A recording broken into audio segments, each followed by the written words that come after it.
mais uma goleada do Cruzeiro no Mineirão, 4-0 dessa vez, foi 4-1 contra o Grêmio, né? Verdade. Jogaço do Cruzeiro, com algumas mudanças na escalação inicial do técnico Leonardo Jardim, né? O Lucas Silva começa no banco, no lugar dele joga o Eduardo, partidaço do Eduardo, inclusive na jornada eu votei nele como o melhor em campo.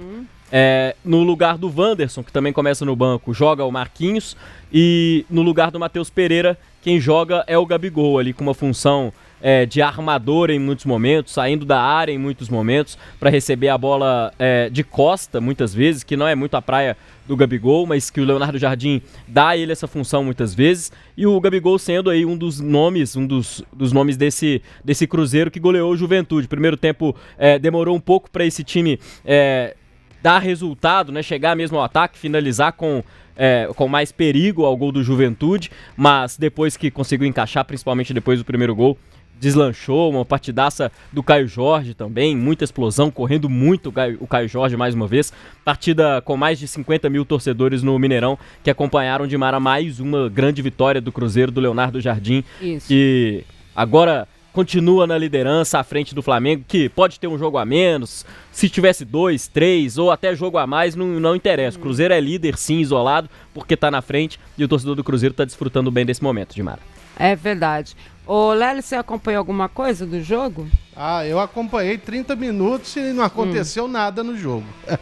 Qual parte que você acompanhou? 30 minutos iniciais, Demorou pro Cruzeiro, né, entrar no jogo mesmo, com principalmente os jogadores que começaram a partida, né, o Eduardo, 10 Marquinhos modificações e é Gabi. muita coisa. Exato, Mas eu acho assim que teve uma importância muito grande da gente ver a resposta do banco. E nesse jogo contra o Juventude a resposta foi muito boa, né? Até aquela questão, né, do Gabigol, do Caio Jorge, de Matheus. Aí acabou que depois o Leonardo Jardim também falou que o Eduardo é o substituto do Matheus Pereira, não foi? Sim. Aí eu falei, mas então tá complicado esse negócio. Agora eu já não sei quem é o substituto de quem mais. Acho que depende do jogo, depende da linguagem que será usada, né? Depende da forma como vai acontecer. Agora o Gabigol mostra a cada dia que ele tá subindo nesse conceito, né? Sim, o Leonardo Jardim, quando o time tá sem a bola, joga naquele 4-4-2, tem o Caio Jorge que é mais avançado e tem um outro que faz como se fosse um segundo atacante, né? E o Matheus Pereira faz essa pressão alta junto com o Caio Jorge. E aí que eu acho que o Jardim quer dizer que o Gabigol joga no lugar do Matheus Pereira. Quando o time não tem a bola, o Gabigol é esse segundo atacante. Agora, quando o time tem a bola, de fato o Gabigol, ele não tem muita característica de armador das jogadas, né? E aí o Eduardo, que estava em campo, muitas vezes fazia esse papel. E fez muito bem, principalmente no segundo tempo, né? Encontrou muitos passes. Vale lembrar que o primeiro gol do jogo sai também numa jogada do Eduardo. Ele faz uma jogada que o Cruzeiro estava tentando fazer e não conseguia, que era furar o bloqueio do Juventude, e ele individualmente começa o drible ali, toca pro Kaique, que aí lança na área pro Caio Jorge dar aquele voleio, e em seguida o Christian fazer o gol. Então o Eduardo, de fato, foi esse homem que armou as jogadas do Cruzeiro muitas vezes, começando lá de trás. Uma estratégia do Leonardo Jardim que começou com o Matheus Pereira no banco. E agora, então, vamos ouvir o que o Léo Jardim falou após o jogo. Acho que isso é importante, né? Para que o torcedor entenda até algumas situações, como ele acabou definindo, até do Rodriguinho. Sim, sim. E para começar, ele falando sobre mais essa vitória do Cruzeiro, principalmente partindo das alterações dos jogadores, né? Que começou o time diferente. Vamos ver. Não somos só 11. Vou ser repetitivo. Estou muito feliz que quer o Léo entrou hoje e não sofreu golos. Estou muito feliz que o Marquinhos fez um bom jogo. Estou feliz dos golos do Gabriel. Estou muito feliz com o Eduardo. O Eduardo fez um enorme jogo. Não foi só o gol que ele fez um enorme jogo.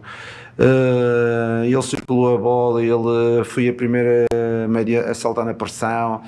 Para mim até foi dos melhores jogadores no jogo, sabendo que o coletivo esteve muito bem. E é isto que nós esperamos do nosso efetivo, do nosso grupo. É termos um grupo de jogadores que, quando são chamados, deem uma resposta positiva, porque com certeza, se nós jogarmos sempre com os mesmos, de 2 em 2 dias ou 3 em 3 dias, não vamos ter intensidade, o número de lesões vai aumentar. Espero hoje que não tenha sido, que o Lucas não tenha lesionado, uma situação traumática, não muscular. Mas é isto, nós temos de tentar preservar para ter a equipa o máximo inteira possível. E essa é uma verdade, né, Lélio? De 2 ou 3 em 3 dias não vai dar para todo mundo estar em campo, né? Então, essas possibilidades que se abrem, até com o Eduardo e o próprio Marquinhos jogando bem, são possibilidades que ele vai abrindo para que ele possa ter com quem contar, né?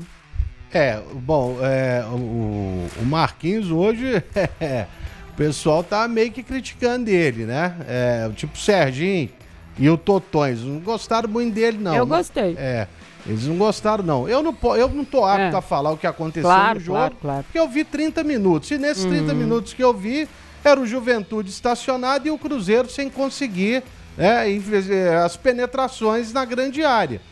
Tanto que quando eu parei de ver o jogo para ir para a transmissão do Atlético, tinha 2 finalizações do Juventude e uma do Cruzeiro. Então, quer dizer, o Leonardo Jardim, até antes do jogo, ele explicou. Eu vi a fala dele pela TV que detém os direitos, né? Ele foi muito claro. Estou tirando os jogadores hoje porque eu quero manter a intensidade e não quero desgastar os jogadores. Então, isso aí ele já tinha avisado que faria, fez contra o Juventude para ter o time completo lá em São Paulo. E depois o Lucas vai falar aí. O xará dele parece que não foi nada grave, como ele mesmo já postou, né? Isso. Isso foi uma boa notícia, né, Lucas? Uma ótima notícia. O Jardim até comenta, né, na sonora, Lélio, que foi algo traumático, né? Então foi uma pancada, não foi uma lesão muscular. Lucas Silva se representou de manhã junto com o elenco do Cruzeiro, foi reavaliado, não foi constatada nenhuma lesão, de fato não é nada muscular, a dor mesmo é do trauma. Ele, de forma preventiva, fez trabalhos internos ali na academia, mas não é um desfalque aí para o jogo contra o Corinthians, porque não teve nenhuma lesão constatada. E fiquei impressionada na saída do Lucas Silva de campo, né, ali no carrinho maca. Todos os jogadores do banco estiveram lá perto, preocupados com o Lucas Silva, o que mostra a liderança que ele tem. Ele realmente é o líder desse grupo, né? Todos mostravam ali uma preocupação muito grande. O Leonardo Jardim mostrou essa preocupação, né? É interessante a gente ver como que as coisas vão ou foram se modificando, né? Com a presença do Jardim, as mudanças, né? Que acabaram acontecendo, porque o Lucas Silva até então, né? Não tinha essa, como é que eu vou dizer? Acho que nem na primeira passagem dele aqui, quando ele foi vendido pelo Real Madrid e tudo mais, quando ele foi vendido para o Real Madrid, ele tinha tanto essa questão ídolo. De ser mesmo, né? O ídolo, de ser mesmo o cara que ali dentro de campo é o que comanda. Ele já entra e fala esse aqui pra cá, esse aqui pra lá, esse aqui pra... né? E ele, como ele mudou, como ele amadureceu como jogador e como pessoa, né? Maturidade é muito importante, né? Teve outro susto também, Dimara, que foi o Vidalba, Lucas Vidalba.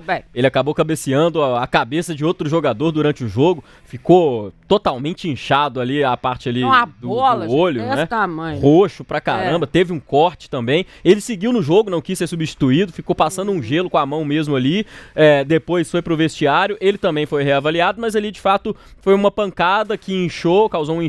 Ele treinou normalmente hoje, também não é desfalque pro próximo jogo, já até postou também nas redes sociais do Cruzeiro um vídeo agradecendo mensagens dos torcedores do Cruzeiro, tranquilizando todo mundo, tá enxergando bem, então ele vai poder jogar contra o Corinthians também. Tá inchado, tá bem. Ficou feio o negócio. Ficou feio, mas como não é campeonato de beleza, não é verdade? Então tá tudo certo. Agora, o Léo Jardim também falou sobre a situação dos que não estão sendo aproveitados, no caso do Rodriguinho, que não ficou nem no banco, e pelo menos tudo que ele falou deu a entender que ele deve ser emprestado, né? Deve ser emprestado o Rodriguinho. O Léo Jardim até fala um pouco sobre o fato dele querer dar mais minutagens pro Rodriguinho, mas de fato fica difícil com as opções que ele tem no time hoje, tem muita gente na frente, né? Até antes disso ele fala sobre a questão dos títulos, né, Edmara, que se não me engano são hora 2, e aí ele fala sobre primeiro ele vai falar dos sobre o título, na verdade, né, que precoce, muita gente fala que muita gente tá falando que o Cruzeiro já é candidato a título. Ele mais uma vez manteve a postura de manter os pés no chão, né, ao ser perguntado se o Cruzeiro é candidato ao título do Brasileirão. Vamos ouvir. Em relação a ser campeão e estarmos agora na liderança, vocês vejam isto. Acho que foi Fortaleza, Inter, Palmeiras, Flamengo, tiveram na liderança do campeonato e agora está o Cruzeiro. Mas eles não vão ser os 5 campeões. No Campeonato Brasileiro só há um campeão, não é? Por isso isso tem o significado de isso é pouco. Eu sei que para os mídias, às vezes para os adeptos, tem muito significado. Mas para nós, profissionais de futebol, sabemos que O próximo jogo é que será uma final e será que, eu disse aos jogadores, é cada vez mais difícil não é chegar lá, é manter-se lá, que toda a gente vai querer a nossa posição, não é? E por isso é que nós temos que encarar todo o jogo como fosse uma final, todo o jogo no máximo das forças, para que a gente consiga ir conquistando os pontos. Se vocês falarem a seguir, estamos na frente a 3 jornadas ou 4 jornadas do fim. Claro que é uma situação diferente, mas neste momento ainda é muito precoce, porque eu já vos disse, Fortaleza, Inter, Flamengo, Palmeiras estiveram todos na frente do campeonato e agora o Cruzeiro. Mas não vão ser os 5 campeões, às vezes não é significativo neste período da competição estar na frente.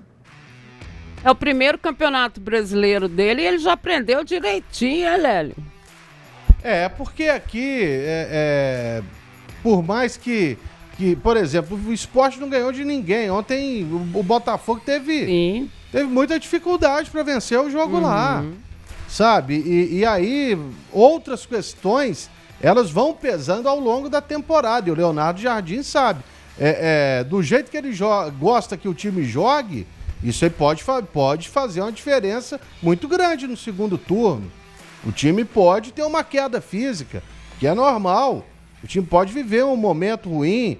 Então, a gente viu o Botafogo uma vez abrir 20 pontos em cima do Atlético, né? Ele já era quase campeão brasileiro. O Atlético chegou na frente dele no campeonato. Sim. E foi para Libertadores direto. Então, realmente, o Leonardo Jardim, ele continua com os pés no chão. O que dá para falar é que, naturalmente, vencendo seus jogos, o Cruzeiro estará na disputa do título. Mas ele tem concorrentes, né, muito duros, que são o Flamengo e o Palmeiras. O Palmeiras com a vitória ontem e com os 2 jogos a menos, na teoria, ele ficaria a 1 ponto do Cruzeiro se ele vencer esses 2 jogos. O Flamengo voltou a vencer ontem, com dificuldade, mas ganhou o clássico contra o Fluminense. Então, realmente, vou até utilizar a palavra que foi utilizada pelo Léo Jardim, pelo Leonardo Jardim, que é precoce ainda, mas que o Cruzeiro está num caminho e despontando aí realmente como um grande favorito para brigar com o Flamengo e o Palmeiras pelo título, não há a menor dúvida. O Renato Cortez, que está aqui de coroa, é o nosso segundo mais assíduo, né? Você quer uma coroa, ficar aqui no mesmo nível dos nossos comentaristas, pelo chat e tudo mais? Quanto mais você participar, mais você vai estar aqui. Então dá like, tá? Se inscreva, participe do chat, você pode ganhar uma coroinha e fica até mais fácil de eu te achar por aqui. E ele disse o seguinte: simbora, Cruzeiro, vamos para o Corinthians agora, um passo de cada vez. O Bazação Matheus, que também tá aqui de coroinha, é o nosso... que esse aqui não me sei, meu filho? É o terceiro. Ele, que continue assim do jeito que está até o final do ano. Esse é o desejo do torcedor, obviamente, por mais que o treinador fale que ainda é muito cedo, mas a gente também já viu o time que liderou do início ao fim e foi até o final liderando. Então tem várias situações que podem acontecer, né? Não é só isso.